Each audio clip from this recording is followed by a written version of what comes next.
Good morning on the West Coast and good afternoon on the East Coast. Today is Wednesday, April 20th, and as I always say, it's a beautiful day to have a webinar.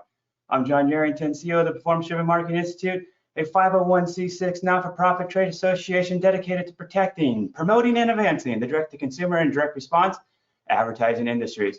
And on behalf of the entire PDMI team, it's my pleasure to welcome you to the PDMI seasonal webinar series. As a reminder, the seasonal webinar series is an in-depth discussion led by industry experts on today's hottest topics.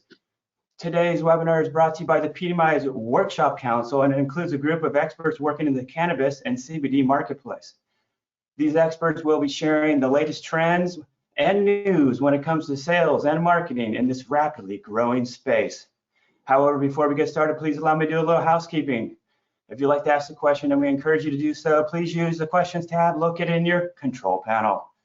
Please also know you're welcome to ask questions throughout today's conversation, but we'll hold all replies to the end of today's discussion. And finally, if you'd like to learn more about the PDMI and how you can become an active member, please download the membership brochure located in the handouts tab in your control panel. Alrighty, folks. With that said, it's my pleasure to introduce today's moderator. She'll be playing the role of both Cheech Marin and Tommy Chong in PDMI's version of Up in Smoke. She's the incredibly talented and always lovely Lori Zeller. Lori is a senior executive at THOR Associates with a passion for project management and product development. She takes great pride in being a behind-the-scenes traditional and digital geek, ensuring the sustainability of THOR Associates and THOR client roster. She's also a proud member of the PDMI Workshop Council. Lori, it's a pleasure to have you here with us today. Thank you so much, and take it away, my friend. Oh, thank you so much, John. Welcome, everybody. Thank you for joining this PDMI webinar. Of course, as John said, my name is Lori Zeller. As you may know, I am the managing partner of THOR Associates. We're a strategic marketing agency tasked with delivering transactional revenue, either by having consumers call an 800 number or order a product or service online. THOR provides the intersection where linear and digital marketing coexist. We work on our clients' behalves to drive sales, provide leads, and data analytic insights with transparency, working with a commitment to the nature of a true partnership. It's such a pleasure to be here. I want to thank the panelists who have joined us and are going to share their incredible insights regarding the challenges and opportunities of cannabis CBD marketing in what some are referring to, and I agree, as the Wild Wild West. First, I just want to say to you that Jack Ferry is having a little technical difficulty. So first, Anthony Sullivan is going to talk about himself and a little background and how he got into this space. Then Anthony's going to say, take it away, Jack. And when Jack is done, he's going to say, take it away, Bill. And then I'll jump back in. Sully?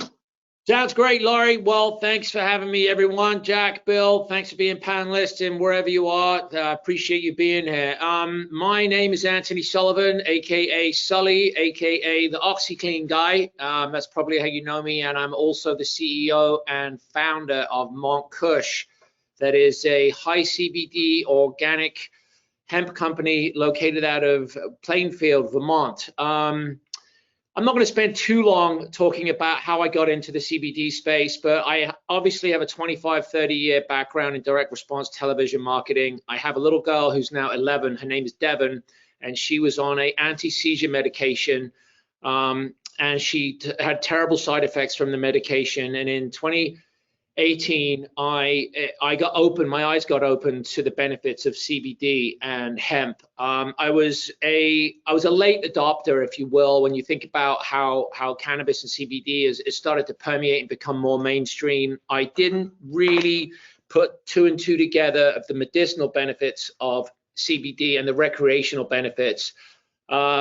My little girl's mom is a PhD in school psychology, and she was the one that suggested it. Anyway, we over time, we switched her regimen from the pharmaceutical anti-seizure medication. I don't really want to share the name of the medication because a lot of people benefit from it. But my little girl struggled. We moved her to a regimen of CBD. Her seizures literally vanished, and I watched her personality return. She had lost 20% of her body weight, and that her body weight returned, and I basically got my little girl back from this amazing hemp plant. I think there's a big difference between cannabis that's above 0.3% THC and what we use to make CBD. I was so inspired that I decided to start MONTKUSH. And that's why I'm in the business. It's been 3 years. We have a great brand. We are growing. It's difficult, but it's been worth it. So that's who I am, and that's why I'm in the business. Jack, over to you. Hey, thanks, Sully. I'm Jack Ferry. I'm an associate at BakerHostetler out of our DC office. And basically after and I'm an advertising lawyer most of the time, but and that's kind of gone into the CBD side of things, because after the Farm Bill passed in 2018, the very end, we had a lot of clients come to us asking, okay, CBD, it's the hot thing right now. What can we do to advertise to sell it? And then, we had to figure that out. And so we looked at the federal law and the state laws, and have kept track of those as they've gone on, as well as the FDA regulation and now increased regulation at the state level. And we've just been, keeping track of all of the developments as it's really rapidly, become legalized, at the federal level in the states, and now moving into regulation, which has its pluses and minuses, and I think we'll get into those a little bit more as part of this webinar. And for some more knowledge on some of those pluses and minuses of the regulatory state, I'll pass it over to Bill. Thank you. Bill Ranta, almost nearly a 20-year veteran of card-not-present high-risk processing solutions for the industry that's gone through fits and starts. I like to center my expertise and capabilities around difficult processing situations, right? Cannabis is just another vertical that has that. Passionate about payments, so that carries into the vertical nicely. And it's about a 10-year-old industry, and they need a lot of help. I believe that if you're taking a payment, you should take a legal payment, right, first and foremost. And you should get to keep your money, as much of it as you possibly can, and we can provide good services to people. The way the laws and rules and regulations are changing very, very quickly in this space has caused me to take a totally different look at the product sets and everything for my company and what we do today to make sure that we can guarantee good future success for the guys that are in both CBD, Delta 8, Delta 9, Delta 10, and THC spaces. So that's what you're getting from me. Give you some real world situations. Turn it back over to you, Lori. Thank you so much. So before we start, I'm going to share some fun facts. I mean, every webinar should have a fun fact. And what I'd like to share is that you may be curious, who is the consumer? Who is the customer that buys CBD and cannabis? And we went into and found that the demographic is really twofold. There are 18 to 30-year-olds who mostly use cannabis CBD for recreational use. And then there's the 30 to 60-year-olds who we refer to as the pharma-centric consumer, and they're using it mostly for pain relief. And what I found interesting, and I hope you will as well, is that the pain relief versus the recreational, the pain relief consumer, there's 2 times the size of the recreational. And this is mostly because the age demographic, these people have more disposable income and they're looking to solve their pain issues. So now that we know who's buying, let's talk about how to get them to buy it. So Sully, these first questions are really for you. And then I'm going to ask Bill and I'm going to ask Jack a couple other things on the back end of it. So first, what I think would be really great to know is, which is the key consumer channel to advertise CBD? Meaning that we know the web is the optimal channel today, but do you see omni-channel happening in the near future? It's been a marketing conundrum unlike anything I've ever experienced. I would equate it to, I'm going to OxyClean really quick. I know we know how to sell laundry detergent. It's ubiquitous. Everybody needs it. People know their brands. All of a sudden I get into this space, people don't know if they need it, they don't know their brands, and they're very, very uneducated. And I say that in a way where they're not, you go on the internet and you Google it and you get one of a million answers and you get put down a bunch of different rabbit holes. we, you know, I will tell you right now, MONTKUSH, we have a farm up in Vermont, and I actually went for the big kahuna, and I thought, I'm going to get this on television. I'm going to be the first person to advertise CBD on television. I know I can't do an infomercial in any meaningful way. I know I can't do a 2-minute spot or a 60-second traditional direct response spot. I know that I didn't know at the time, but Facebook limits our advertising capability. Of course, that goes hand in hand with Instagram. TikTok is its own animal altogether. Google Analytics makes it extremely difficult for us to advertise. So I thought I would shoot a TV show with the legendary producer, Tom Beers, who produced Deadliest Catch, and we would kind of get around the advertising laws by making a TV show out of it.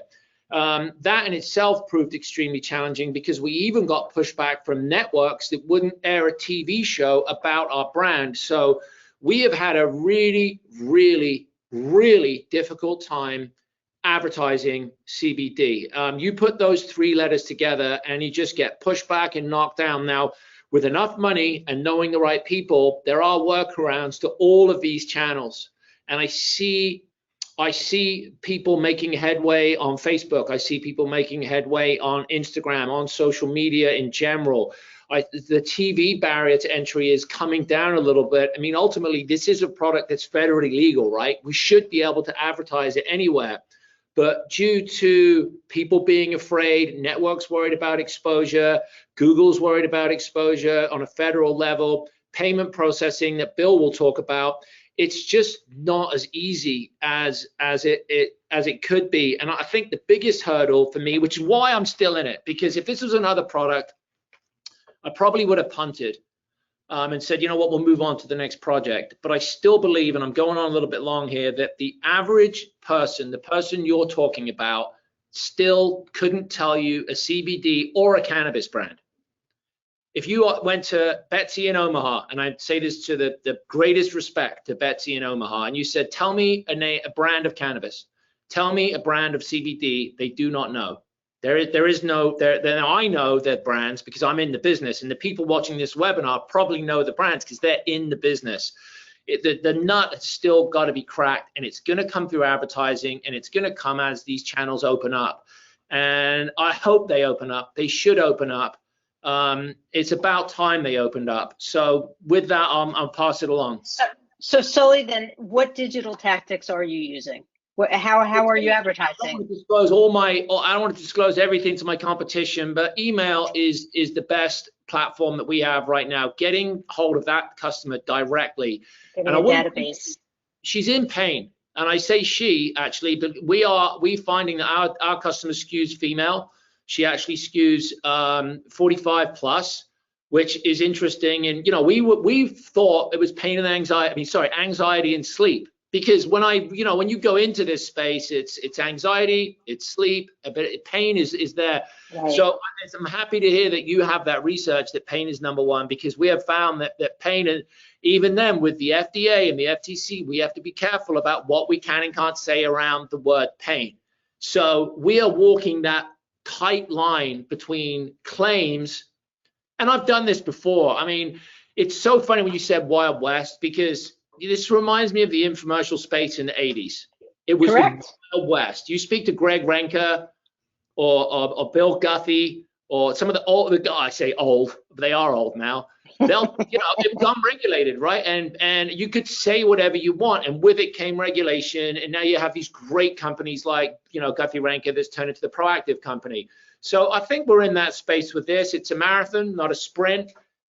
And, the fact we're doing this on 420 is, I understand why we're doing it on 420, but it's a problem really that the medicinal use of cannabis and CBD is still mixed in with this, oh, I'm going to go and have a toke. If you want to go and have a toke and get high, it's a separate, and I'm great, and all the people that came before me, but I did this for my little girl, and there's a wellness component to this that is legitimate.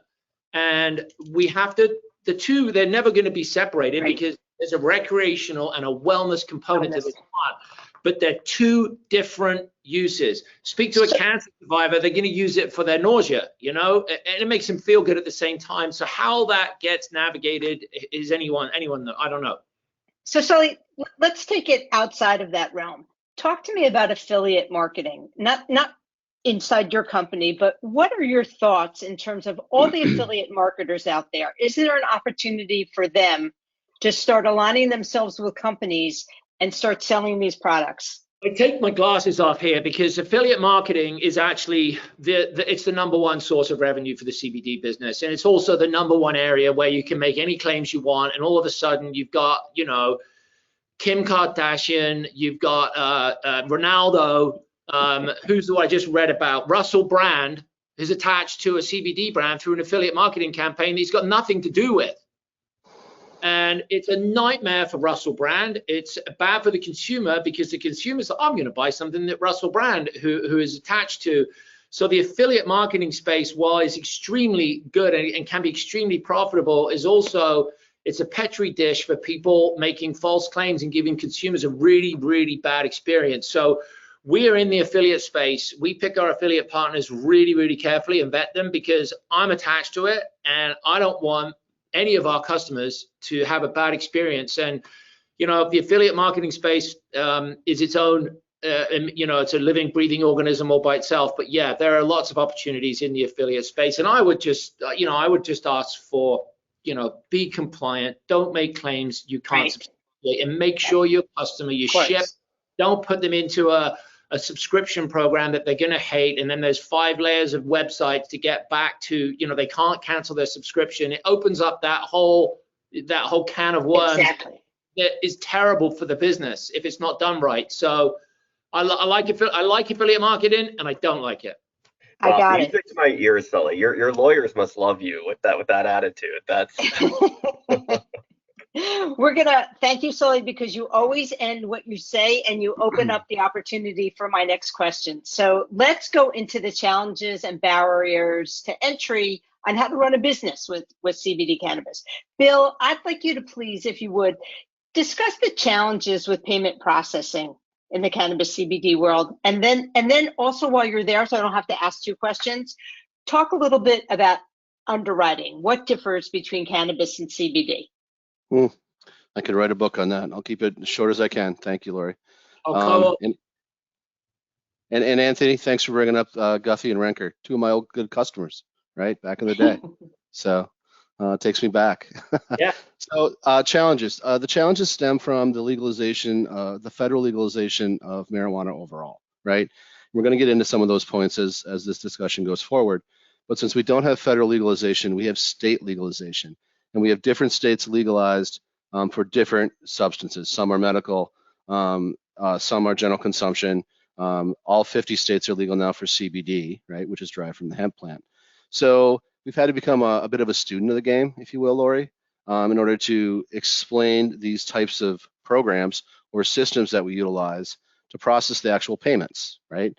And a lot of people in this space believe they can only take cash. The answer is no, that's not true, right? We have legal systems with real banks behind them, not credit unions, right, that can process payments with PIN debit, right, on a terminal if they are a walk-in type of business, or maybe they might be a seed farm, or they might grow fertilizer. Maybe they don't touch the plant, but the fertilizer is utilized to grow the plant. Banks get touchy about that. So we've worked very hard with our acquiring banks and our partners in this space. We have 2 viable systems that a lot of lawyers have tried to poke holes in, and they've been unsuccessful. So one of them is ACH and one of them is PIN debit, right? So those 2 systems work. Those banks are following the rules and regulations, and that is tough for the bank because those are changing very, very fast, right? And a bank doesn't do anything by chance. Otherwise, it's money laundering. So they're careful, and we have to be very quick to be careful with them. Or we'll lose their faith in the ability to process these types of payments. It's not costing a whole hell of a lot of money. It's a slightly more than what a traditional direct marketer would pay, say in the MLM space or even on TV. So the costs are coming down because we're pretty efficient at it, and that's been a positive influence of what's happened. The underwriting piece we've had to train our own underwriters, train our own salespeople. Because they're dispensing advice to a crowd of people that have received a bunch of bad advice, right? The buyers of these types of programs. the dispensary owners or the direct marketers. And maybe they got into a bad situation and they used a system that was illegal, and then their money got seized, right, to pay fines. Because, like it or not, you can't run a transaction down a traditional payment rail for Visa and MasterCard like we could for Oxy, right, or Proactive. We can't do it, right? We have to use alternative payment rails that are perfectly legit and legal, right, but they're not owned by the big monster public entities, Visa and MasterCard. So that's how we do, they're looking for secret sauce, and I've answered a ton of those questions to a lot of people even today at the conference that I'm at. And they're like, wow, they're amazed, right? Now, I've been speaking for these people for 3 years, right? And been at this conference 5 times all over America. So it's not new. But the sophistication part is getting greater and greater on the underwriting side, because the companies are maturing a little bit. So now we're having to ask more questions. There are different types of cannabis products: Delta 8, Delta 9, Delta 10, right? CBD. Sully mentioned it has to be under 0.3 or 0.03% to be classified as CBD. So now, we go back to the merchant and we say, okay, you have to prove as such, right, with certificates of authenticity, and those have to be tested every 3 months. Every 90 days, we have to have a new test. That's a compliancy rule in some states. We got to keep that on file. So there's extra handling that our underwriters go through in order to take these types of merchants on, because obviously we're audited, the banks are audited, right? So, and they're looking for those types of things, right? Now, 2 years ago, they weren't looking for them because they didn't know what to ask, right? In the last, about year, we've gotten smarter and, a little bit quicker on how to lead the witness, so to speak, on the merchant side. And that's been paying off. Awesome. Perfect. And to that vein, Jack, let's talk about fulfillment. I know that you and I have had an offline conversation. I'd like you to share with everybody, if you could, in a short amount of time, the different rules regarding ingestibles versus topical cannabis and CBD, and also just a broad overview of the risks and regulations. Yeah, and I think what both Sully and Bill have talked about, sorry that's too informal calling you Sully, Anthony, where we are now is so different than where we were 2 years ago. The end of, basically the end of 2018, the Farm Bill passed, and then it really was the wild, wild west. It's legal at the federal level. We think we can do everything, but then suddenly there's all this pushback from banks, maybe for payment processing, from Facebook and networks for advertising, and the kind of then leveled out. People figured out what they could do, and then inroads have been made in those areas, as Bill has been discussing, as Sully has discussed. There's suddenly, there was still fear in kind of those traditional players, and it's taken time to get accustomed to the idea that it has been legalized. There hasn't been a ton of crazy enforcement action, but what happened is it was made legal at a federal level, but as Bill touched on, it was still illegal at some state levels, CBD, because it fell under the definition of cannabis. And cannabis was, a prohibited drug generally in some states. And so what's happened now is that, up to 0.3% THC, hemp-derived CBD is legal at the federal level, and now pretty much in all the states. And so we're kind of moving on from that broad legalization to the regulation of it. And this is, where things in some ways get even trickier, because, that was a big push, and it's really impressive that it happened so quickly to legalize, across the country. But now we have to deal with different regulations in different states and what the federal government is saying. And for example, a big one, like Lori said, is that the FDA still prohibits adding CBD to food or dietary supplements. So, people who want to put it in, drinks or food, as a coffee shop around the corner from me did actually, you can't do that under the FDA's, and be legal according to the FDA. Now, a lot of states are kind of running against that, as we've seen with weed. The California actually has a whole regulatory apparatus for adding CBD to food, and so there is kind of, there's differences emerging at the state level and increased regulation there. But that FDA prohibition does remain a big federal hurdle to CBD. And I'll cut myself off there, Lori, because we could talk about that more and talk about I know you can. Thank you, Jack. Bill, I know you and I, in terms of fulfillment and really about direct marketing rules, and maybe Sully has something to say, but we talked about the fact that clear terms and conditions, customer service, this still applies. It doesn't matter that it's regulated and that CBD and cannabis is a little bit different from each other. There are still the same. We have to fall back on direct marketing rules as direct marketers, correct? We do, actually. That's a really good point. Some of the stuff that we learned and trained up on 10, 15 years ago for the direct marketers, as sold on TV, that applies right to this marketplace, 100%, right?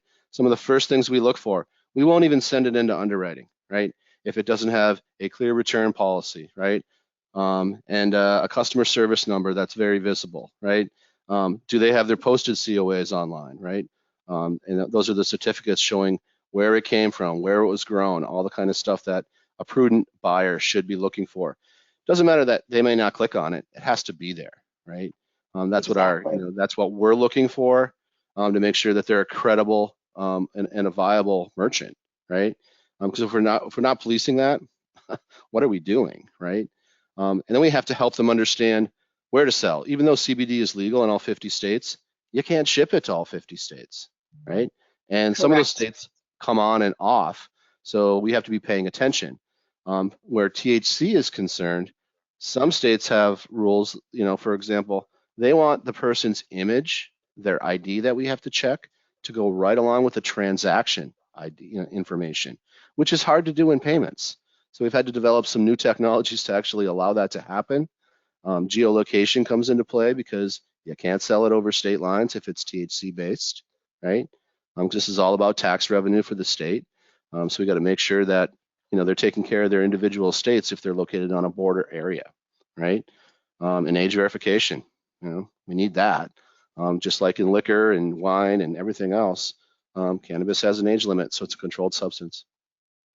Got it. And Sully, I'm going to ask you something really, now that we're talking about legal certifications and state requirements.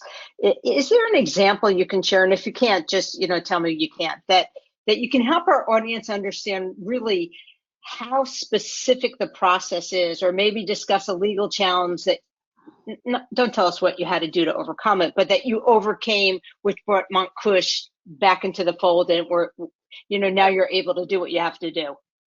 I may say something a little controversial here, but I want to address the cannabis CBD space from 30,000 feet.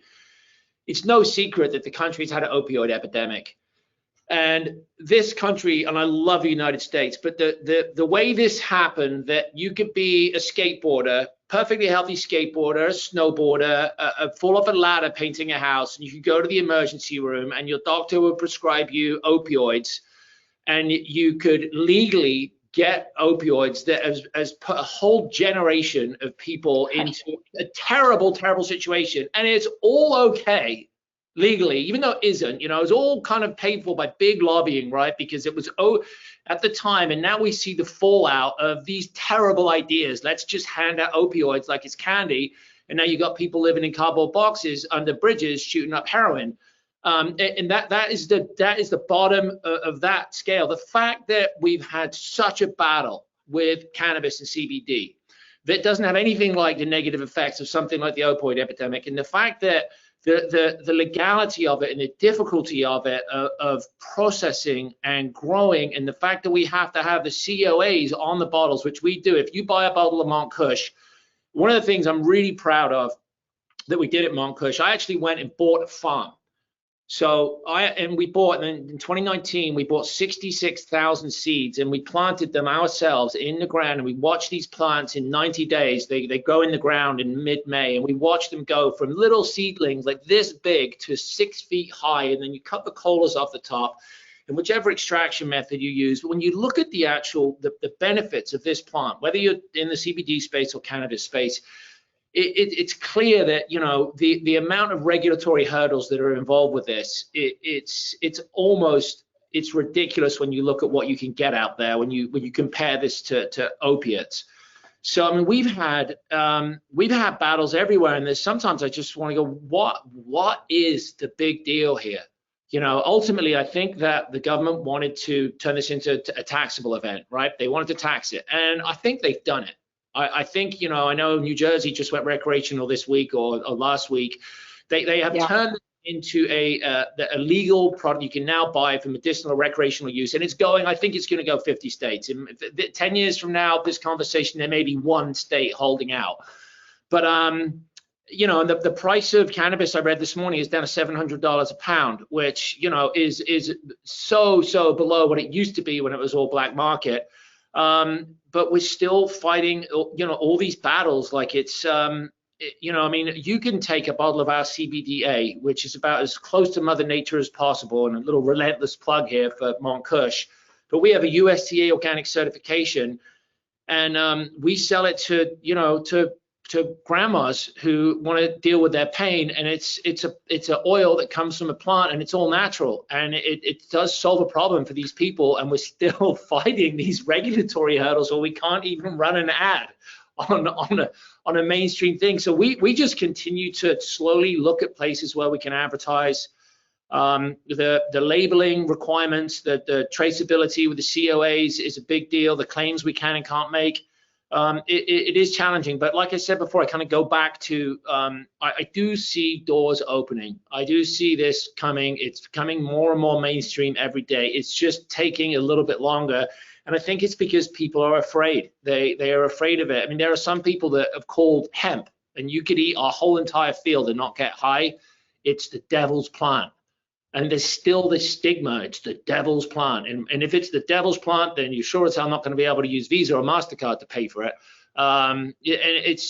But in this challenge, this kind of, if you want to call it like startup chaos of this, there's a lot of opportunity. And I think there's a lot of people who won't make it, who will fall for, for like lack of funds, or just, they get tired, or they'll get bored up. But I think, like the internet in the early days, there was a lot of startups, right? There was a lot, and then now you got the big players. But we can't even sell on Amazon, the biggest retailer in the world. We can't get in Walmart because Walmart won't take it because they're afraid of liability. Now I can put hemp oil on Amazon, but I don't want to because we're not hemp oil. I want to put what we have, our active, and we can't go on Amazon, but we will. We keep knocking on the door. Not yet, right, Sully? Not yet. Not yet, and I think I think it'll happen. I think you're right. I just think we have to hang in there, and I'm happy to be in it because I'd like people to see me and see my daughter, my little girl who's 11. And if you go to our website and you see what it's done for her, you can see that it is life-changing for a lot of people, and it should not be this difficult, but Correct. It is.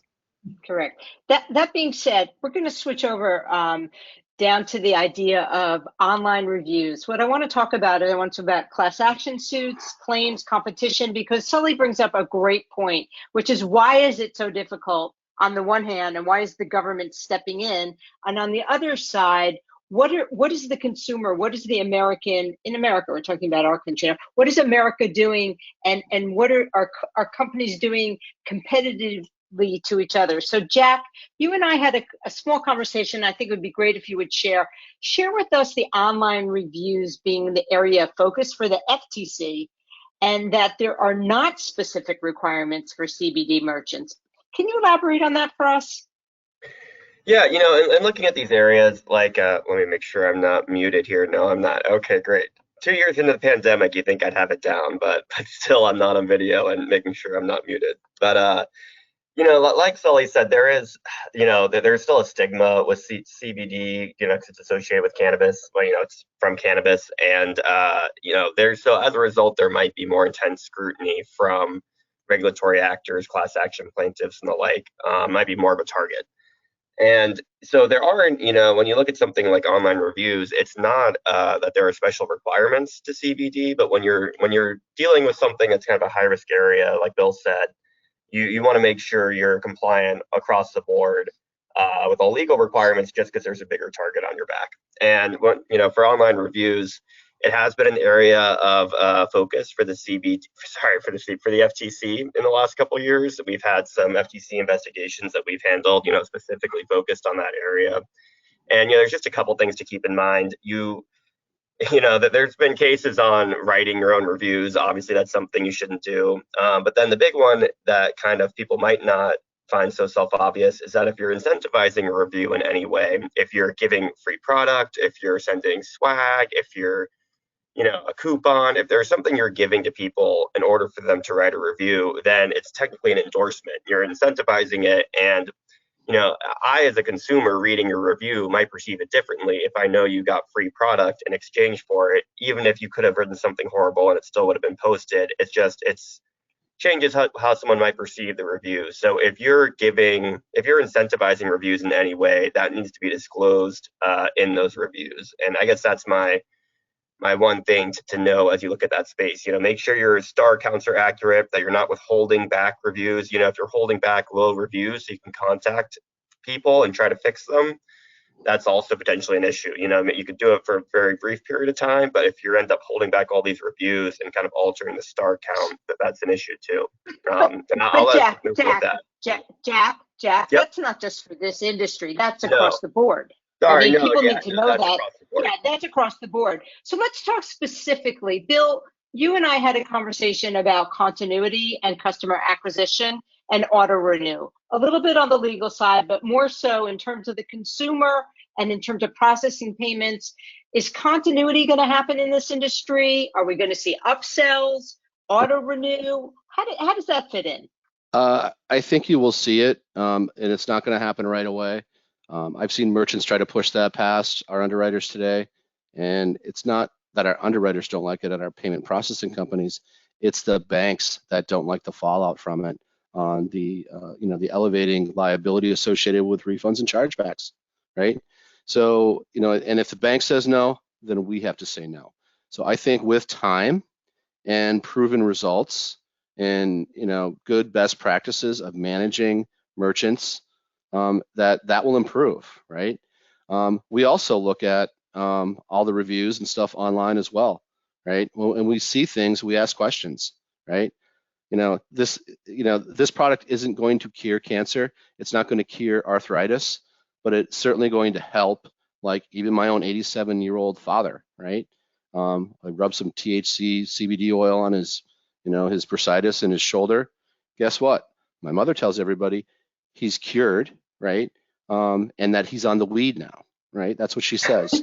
I'm like, no, Mom, he's not on the weed, right? Here's what it actually physically does, and it does work, right? But there's going to be all kinds of people out there that are never going to give it its day, right? And I'm not going to be one of them, right? I'm going to be in Anthony's box.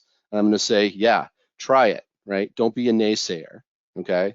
And if it works, be truthful about it, okay? So to Jack's point on reviews, yeah, it's like what we did 10 or 15 years ago when people were, like when Blue Stuff advertised that their cream cured arthritis, right? You can't say that. There is no cure for arthritis. Did it make it better? Possibly, right? And that's what CBD and THC-based products are doing for some people. So. And in terms of auto renew and continuity, so in my mind, and I know this is crazy, and Sully's going to laugh at me, but with all of what's happening in direct marketing with subscription boxes, like yep. I can see a weed box coming in the future. I can see it. I can. Maybe I'm wrong, but at some point in time, we would want that to happen. But subscriptions and auto renew and continuity. So Sully or Jack, do you want anything you want to, from a legal perspective, a marketing perspective? Is that coming? I can jump in. We love subscribers. We offer subscription. What we have to be careful of, and luckily there's some fantastic software platforms out there right now that actually let Bill subscribe on an individual level to what he needs. The whole 30-day, 60-day, 90-day really doesn't work. That was the older model. Now we can get down on a granular level of, Laurie, how much are you going to take? What do you need? And it's awesome. Now I have much smarter people than me working for me who are figuring out, okay, Bill is a high volume user. He is going to go through 2 bottles a month. We can give Bill exactly what he needs. And we know Laurie uses it twice a week. So we don't want to fill your medicine cabinet up with all of a sudden you cancel your subscription. So what we try and do, and Amazon help with this, I think it's everyone's right now to free 2-day shipping. It's a constitution, should be written into the Constitution. Everyone gets free 2-day shipping with everything. So We are all over shipping, which I like. We fulfill in-house for the time being, just because it's easier. You know, when I can, I put personal sign notes in personally with this pen, this particular the pen that I like, and I write a note, dear Laurie, thanks for making the purchase. We know you've got a choice, and I sign it, Sully, and I try and make it personal. And I reach out to our customers. I get notifications on my phone when a customer orders, and I sometimes will text a new customer same day and say, hey, Laurie, saw you ordered, thanks. And in doing that, we start to get this accumulation of 5-star reviews, and we get it because ultimately the customer experience is everything, right? It's everything. Everything. It is everything. You ship a crappy product, it comes in a crappy box, they can't find the 800 number, it comes late, they get overcharged. It's all about the customer experience. And if we get people who call up and say, hey, this tastes terrible, and we say, well, it's supposed to taste terrible. It's the taste you hate twice a day. In one of ours, it's so strong, and we either, we give people a refund or we will make it right. I make it right with every single customer. Now, admittedly, as we grow, that's going to become more and more of a challenge, but it is all about making sure that that customer has a great experience and Exactly. nurturing, turning a 1-star review into a 5-star review. How do you do that? You call them. Hey, you gave us a 1-star review. What can we do to make it better? Is it a price point? Did it come bad? Did you not get the design? Did it not work the way you wanted? Can we give you a refund? So we work on that level. Just because I bootstrapped it in DR, I used to sell mops out of the back of my van. So I know the value of taking care of that customer. And I don't know if we'll be able to do that, as we scale, but I watch our reviews like a hawk. And if we get a bad one, we're reaching out to them. Good for you, as you should, and everyone knows. I mean, it takes 7 touch points. It takes retargeting. It takes emails. It's all about the omni-channel experience, but more than anything, it's the customer experience, the user experience, and that's what's going to make any industry be successful. I want to thank. I'd like to interject for a second. Anthony, we just had some success over the last 2 months, so very recent, with our banks, because we're working with them and explaining things to them, right? And we just got a subscription approved for CBD, right? Awesome. And we just got about 3 weeks ago, we just started to get Delta 8, Delta 9, Delta 10 approved, right? Which is synthetic cannabis, right? And I couldn't do that 6 months ago. No way. I didn't want to do it. So a lot of education, a lot of work going on. So I'm on my soapbox.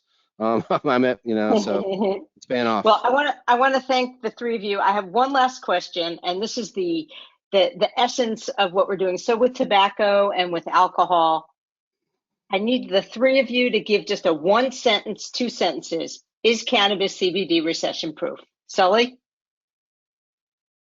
Well, I don't think we've been through a recession since we've been in the market. But if we're going into a recession, I would say it does fall in the purchase of it. I believe that when people are in recession, we're in a difficult headspace, and I believe because of the either medicinal or recreational benefits, I would probably venture to guess that sales will go up in a recession. I think. Good to know. I would say Bill, recession. what do you say? I'm going to side with that. Or something that you said earlier, the 30 to 60-year-old crowd is who's pushing it, right? And it's just the tip of that crowd's, the tip of the iceberg in that crowd. So they're going to keep testing it, telling their friends, and their friends are going to keep dumping the fuel on the fire. So I'm going to agree with Anthony. It's going to go up. Wow. Jack, what do you say? I'm gonna hedge like any good lawyer. So, a lot of the problems we're talking about stem from the fact that there isn't a body of clinical testing yet to support, the pain relief claims that we want to make in advertising. And that's why, the traditional advertisers are pushing back on approving that. If that clinical testing develops, which I think everyone is confident that it will, then yeah, I think it's recession proof. It's going to be a staple and for consumers everywhere. But, if that, I guess so my one caveat would be if that clinical testing doesn't pan out, if that doesn't happen, and those pain relief claims never get fully lawful, then that'd be a huge stumbling block. Got it. So as we're wrapping up this portion of the webinar, thank you. My Thank you. You guys are great. John Yarrington, there probably are many questions from the audience that you want these three insightful, brilliant men to answer. So please take it away, John. Great, thanks so much. Here's a great question for you guys to kick this off with. Beyond government regulation, there seems to be a plethora of corporate restrictions when marketing cannabis and CBD.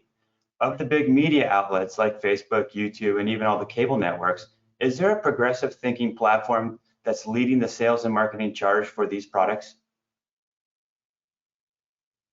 I can talk a little bit to that.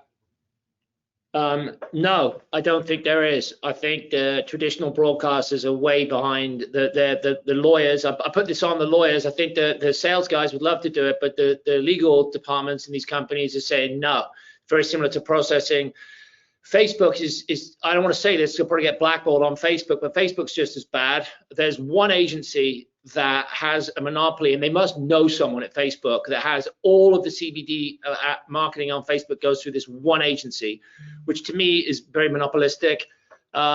So no, I don't think there is anyone leading the charge. And if anyone, if anyone's listening on any of those, well, we would love to spend money with you. Like I would like to spend money with your network if you will let me spend it. And it is very, very frustrating. So that's a hard no, John. Thanks, Anthony. Bill or Jack, any thoughts? I'm going to agree with Anthony on that one too. I don't see anybody pushing that agenda. So obviously they have the command of the eyeballs. I wish it would open up.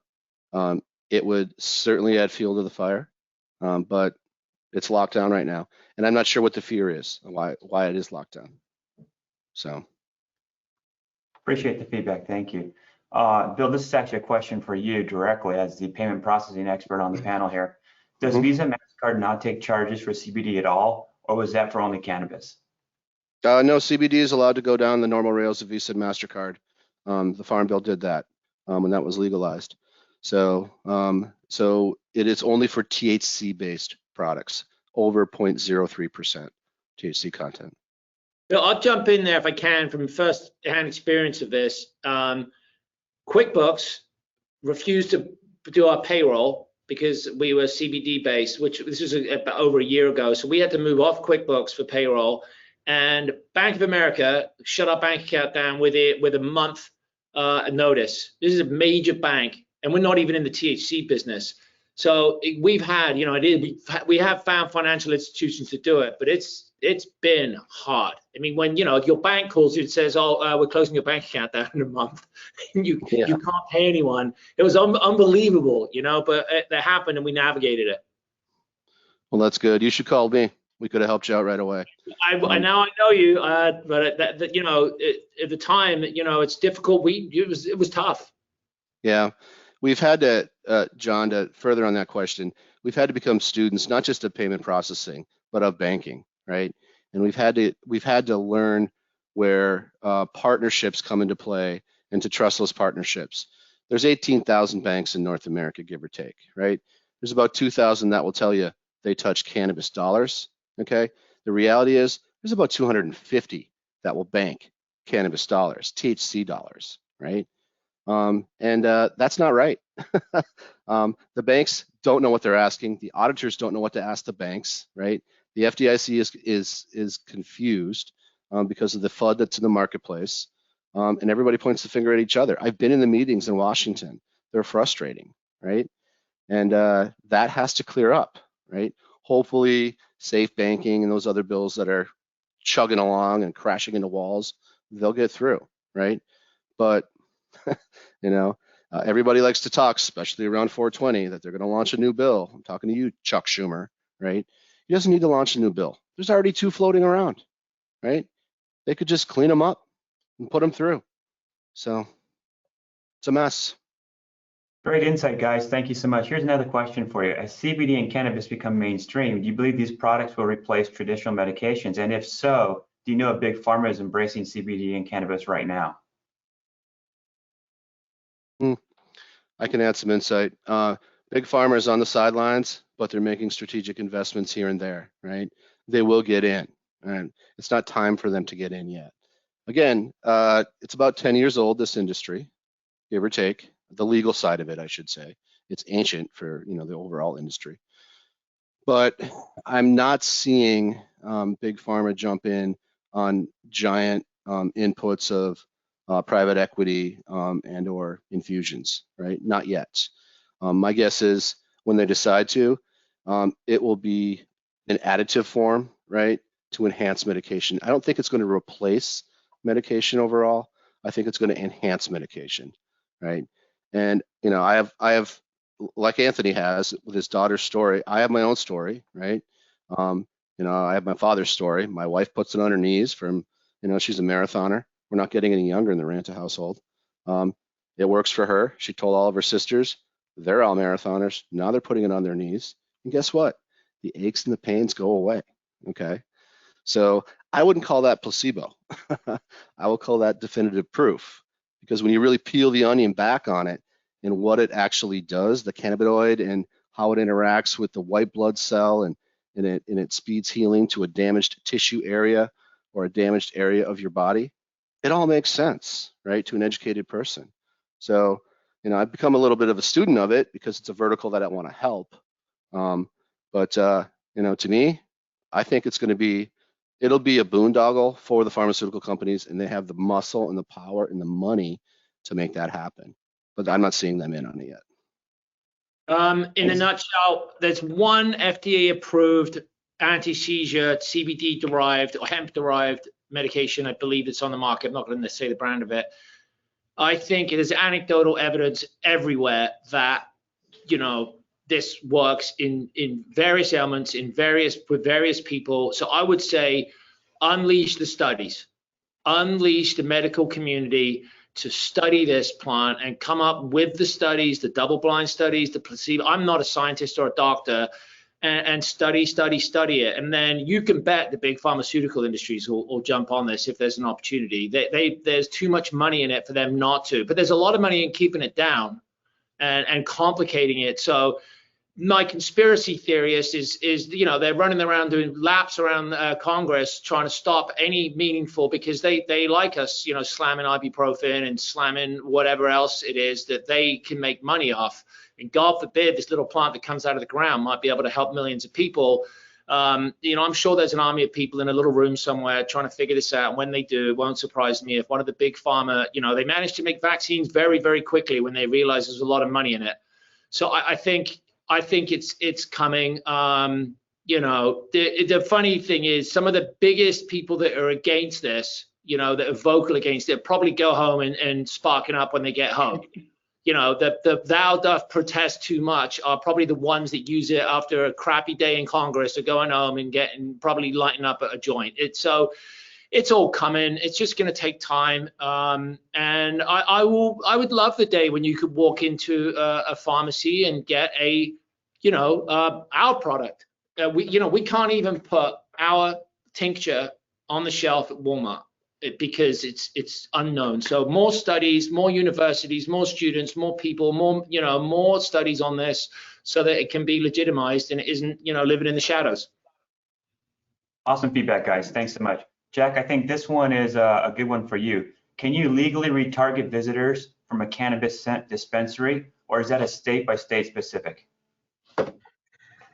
Legally retarget, like reading cookies and.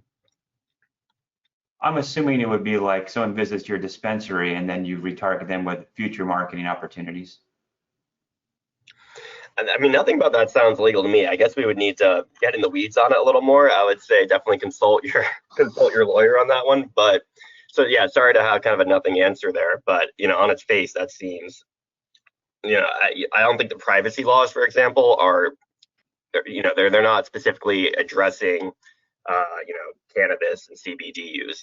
They're not looking at that specific subsect of a sales area. Thanks, Jack. Appreciate that. Guys, this is for anyone, but I think, Bill, it might be a little bit more in your arena. It seems like cannabis industry is dominated by large organizations with a lot of private funding.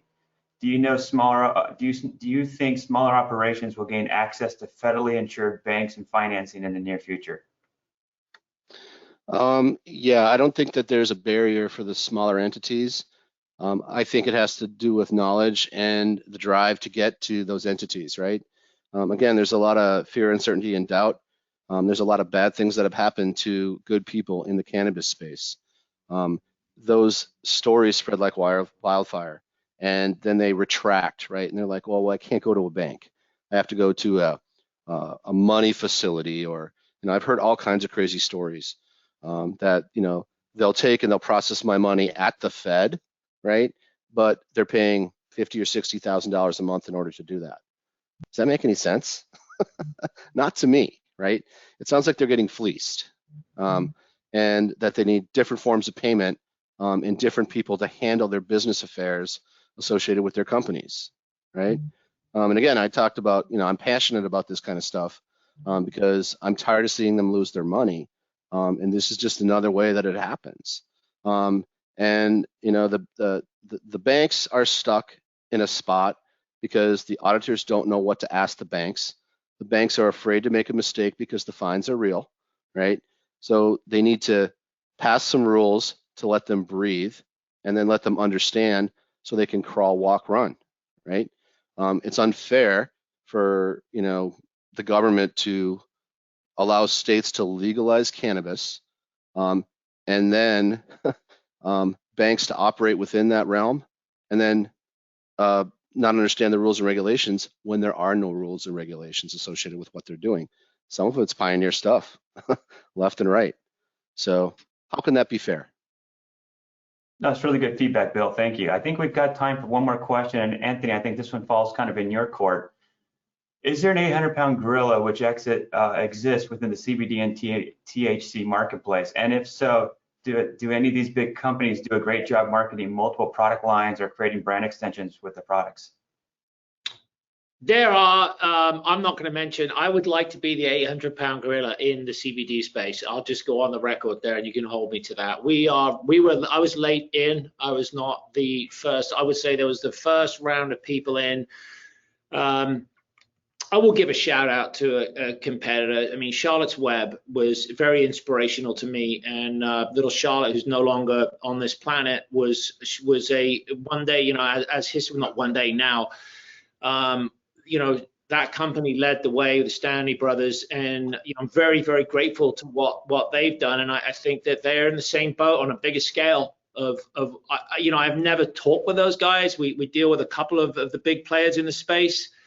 But I don't think there isn't, if you want to talk of an 800-pound gorilla in terms of, like, I would say OxyClean in the laundry space is an 800-pound gorilla. There are a couple in there, obviously. Arm & Hammer is one. There is not really in this space. Like I said, I went back to the beginning, full circle. If you go in and ask Betsy in Omaha, who I believe is sometimes in the DR shopping space, tell me a brand of CBD, they don't know.